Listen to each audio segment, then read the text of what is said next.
അനീഷ് പന്തലാനി, നിങ്ങളുടെ ഒരു നിലപാട് എങ്ങനെയാണ്? പ്രൊഫഷണൽ ടെക്കീസിന്റെ, നിങ്ങൾ ഇൻഫോ പാർക്കിലെ പ്രൊഫഷണൽ ടെക്കീസ് ആണല്ലോ, നിങ്ങളുടെ നിലപാട് സർക്കാരിന് അനുകൂലമാണോ? സർക്കാർ ഇപ്പോൾ തീരുമാനിച്ചിരിക്കുന്നതിനെ നിങ്ങൾ അനുകൂലിക്കുന്നുണ്ടോ?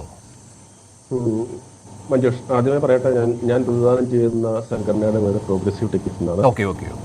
പ്രോഗ്രസീവ് ടെക്കീസിന്റെ പ്രതിനിധിയായിട്ടാണ് ഞാൻ ഈ ചർച്ചയിൽ പങ്കെടുക്കുന്നത്. ഞാൻ ഈ നിലപാട്, ഞാൻ എന്റെ പൊളിറ്റിക്കൽ വശത്തെക്കുറിച്ചോ അതിന്റെ ബാക്കി നൂലാമാലയിലോട്ടോ ഞാൻ കിടക്കുന്നില്ല. കാരണം എന്റെ എഗ്രിമെന്റ് സ്ഥലങ്ങളിലൊന്നും ഞാൻ അവെയറല്ല. ഞാൻ പെട്ടെന്ന് ഈ ഒരു ഇന്റർവ്യൂവിലോട്ട് കയറേണ്ട വന്നുകൊണ്ട്. എന്നാൽ ഈ ഒരു ആവശ്യം പ്രോഗ്രസീവ് ടെക്കീസ് എന്ന ഓർഗനൈസേഷൻ ഗവൺമെന്റ് മുമ്പിൽ വെച്ചിട്ട് 1-2 വർഷമായി. കാരണം ഇൻഫോ പാർക്കിൽ ഏകദേശം ഒരു 17 വർഷത്തോളമായി വർക്ക് ചെയ്യുന്ന ഒരു വ്യക്തി എന്ന നിലയിൽ ഇൻഫോ പാർക്കിന്റെ വളർച്ച ഞാൻ കാണുന്നുണ്ട്.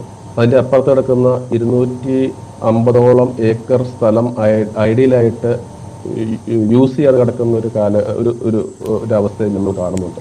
അപ്പോൾ കഴിഞ്ഞ നവകേരള സദസ്സിന്റെ സമയത്ത് തോന്നുന്നു ഞങ്ങൾ പ്രോഗ്രസീവ് ടെക്കീസ് ഒരു വിശദമായ മെമ്മോറാണ്ടം ഗവൺമെന്റ് സമർപ്പിച്ചിരുന്നു. കാരണം ഇത് ഇൻഫോ പാർക്കിന്റെ അണ്ടറിലായിട്ട് ഞങ്ങളുടെ ആവശ്യം ഇതാണ്.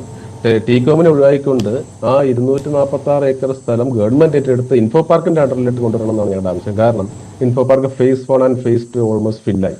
ഏകദേശം ബഹുമാനപ്പെട്ട മന്ത്രി പറഞ്ഞ പോലെ ഏകദേശം 150ഓളം കമ്പനികൾ ഇവിടെ ക്യൂവിൽ നിൽക്കുകയാണ്. അപ്പൊ അതിന്റെ ലാൻഡ് അക്വസിഷൻ എന്നുള്ളൊരു പ്രോബ്ലം ഇപ്പോൾ നമ്മുടെ കാക്കനാട് പോലുള്ള ഏറ്റവും കൺജസ്റ്റഡ് ആയിട്ടുള്ള ഏരിയയിൽ ലാൻഡ് അക്വസിഷൻ ആണ് ഏറ്റവും വലിയൊരു പ്രശ്നം.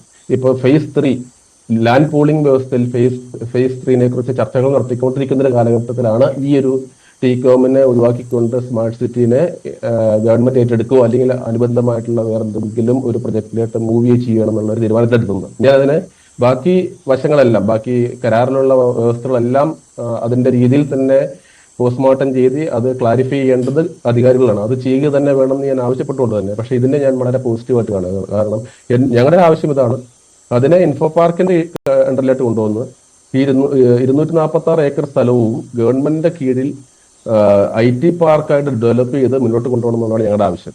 അപ്പൊ അത് വളരെ പ്രതീക്ഷയോടെയാണ് ഈ ഒരു നയത്തെ ഞങ്ങൾ കാണുന്നത്. ഈ ഒരു മൂവിനെ ഞങ്ങൾ കാണുന്നത് കുറച്ചുകൂടെ മുന്നേ ആവണമെന്നായിരുന്നു ഞങ്ങളുടെ ആഗ്രഹം. കുറച്ച് വൈകി എന്നുള്ള സ്റ്റാൻഡ് മാത്രമാണ് ഞങ്ങളെ സമയത്തുള്ളത്. പിന്നെ കോമ്പൻസേഷൻ കാര്യങ്ങളിലേക്ക് പോകുമ്പോൾ അതിന്റെ എഗ്രിമെന്റിലുള്ള പോയിന്റ്സിനെ കുറിച്ച് ഞാൻ അവെയറല്ല. അത് കോമ്പൻസേഷൻ അവരാണ് തരണ്ടെങ്കിൽ ആ രീതിയിൽ തന്നെ പോകണം. അതിൽ ഗവൺമെന്റ് ഭാഗത്തുനിന്ന് കുറച്ചുകൂടെ ക്ലാരിഫൈ ചെയ്യുന്ന സ്റ്റേറ്റ്മെന്റ്സ് ഉണ്ടാവുമെന്നാണ് ഞങ്ങൾ പ്രതീക്ഷിക്കുന്നത്. കാരണം ഇപ്പോൾ ഈ ടീകോം ഇവിടെ വലിയ വികസനം കൊണ്ടുവരും, IT മേഖലയിലെ ഒരു സ്വപ്ന പദ്ധതി, വലിയ ബൂം ഉണ്ടാകാൻ പോകുന്നു, ഇങ്ങനെയൊക്കെ സർക്കാർ പറഞ്ഞ് പറ്റിക്കുകയായിരുന്നില്ലേ IT പ്രൊഫഷണൽസിനെ ഇത്രയും നാളും? ശ്രീ അനീഷ് പന്തലാനി, ഈ പ്രോഗ്രസീവ് ടെക്കീസിന് അക്കാര്യത്തിൽ സർക്കാരിന്റെ ഇപ്പോഴത്തെ നിലപാടിനോട് എങ്ങനെ യോജിക്കാൻ കഴിയും? ഇത്രയും നാൾ സർക്കാർ എന്താണ് ചെയ്തുകൊണ്ടിരുന്നത്? ടീകോം ഇവിടെ വലിയ തൊഴിലവസരങ്ങൾ കൊണ്ടുവരുമെന്നായിരുന്നുവല്ലോ. തീർച്ചയായിട്ടും ടീകോം ആ ഒരു ഉദ്ദേശത്തിന്റെ പുറത്താണ് ഈ ഒരു സ്മാർട്ട് സിറ്റി പ്രൊജക്ട് കാക്കനാട് വരുന്നത്. അത് ബഹുമാനപ്പെട്ട ഉമ്മൻചാണ്ടി സർക്കാരിന്റെ കാലഘട്ടത്തിലാണ് ആദ്യം ആ പ്രൊജക്ട് വരുന്നത്. അതിനുശേഷം VS അച്യുതാനന്ദന്റെ കാലഘട്ടത്തിൽ എഗ്രിമെന്റ് ആയി.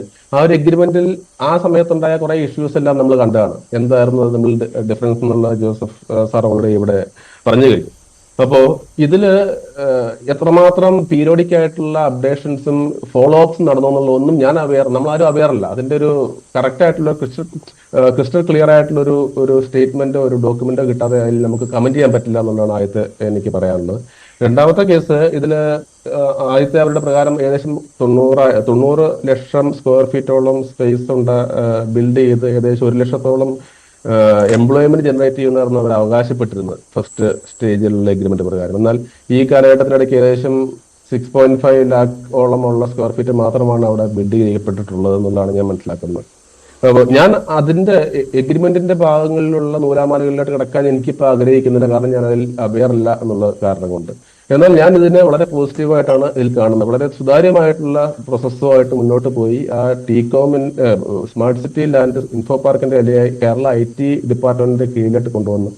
അതിൽ IT പാർക്ക് phase 3 എന്നുള്ളൊരു സ്വപ്നം, ഇൻഫോ പാർക്ക് phase 3 എന്നുള്ള സ്വപ്നം അവിടെ ബിൽഡ് ചെയ്യണം എന്നുള്ളതാണ് ഒരു IT എംപ്ലോയി എന്ന രീതിയിൽ. ശരി അനീഷ്, അല്പസമയം